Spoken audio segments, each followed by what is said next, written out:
baba we yewe kadata we mbega hanu heza mbega imyambaro myiza we mwaracitswe pe.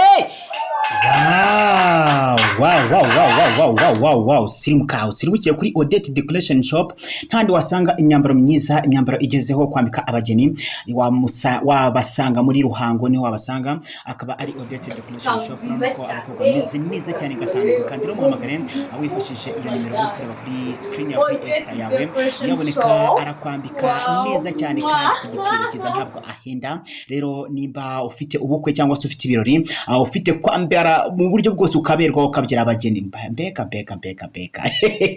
asimbukira kuri Odette Decoration Shop umuhamagare kuri nimero yawe kuri screen ya ekara yawe, iyo nimero uri kwitegereza abariyo umuhamagaraho byose biraza kugenda neza biraza gusobanuka neza cyane gatandika kandi ni Odette Decoration Shop twambika abageni neza. Murakoze murakaza neza, Imana ibahamugisha.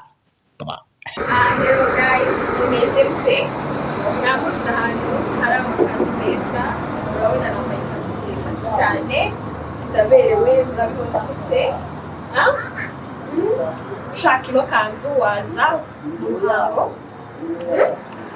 kwa Odette Decoration Shop urabona mute ikanzu ni nziza cyane. Hano hari amakanzu meza cyane kandi aho umuntu ari hose kandi ahantu hose umuntu ari twayimugezaho nk'ikanzu yanjye nambaye wayikunze cyane rwose watubwira twayikugezaho muri hose.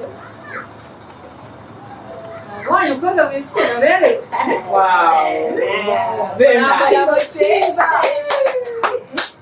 Very nice. Wow.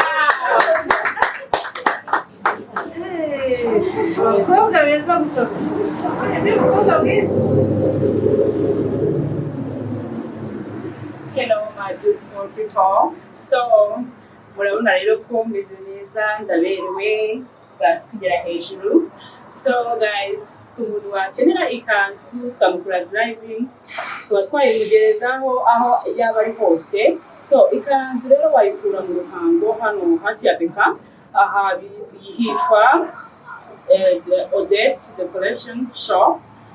So kumuntu wayikenera rero ku mafaranga make cyane ntuyibone ngo ubone ari nziza. So guys, ndaberewe. See the outfit guys, see the outfit guys,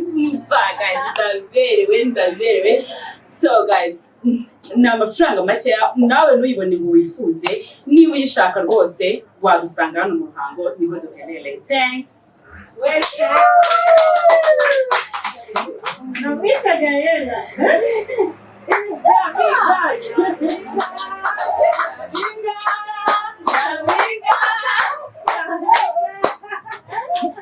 See the outfit. Oh my God, guys! Mamacita, señorita.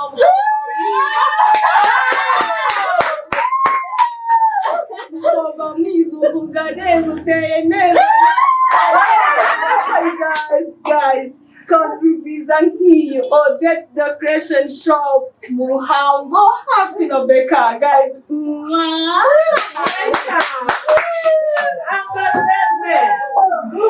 Boy, kanzu niyo misi mweto yambaye. Boy, nyaminga. Yes. Hello guys. Welcome. Muze tubandike amakanzu meza nandi mwasanga. Hano kwa Odette Decoration uramusanga hano impande ya Beka neza mu Ruhango, atwambike amakanzu meza tubereye twejyane mu birori. Aba miss mugare hano banze mwipime murebe ibyayi byo. Wow, karibu.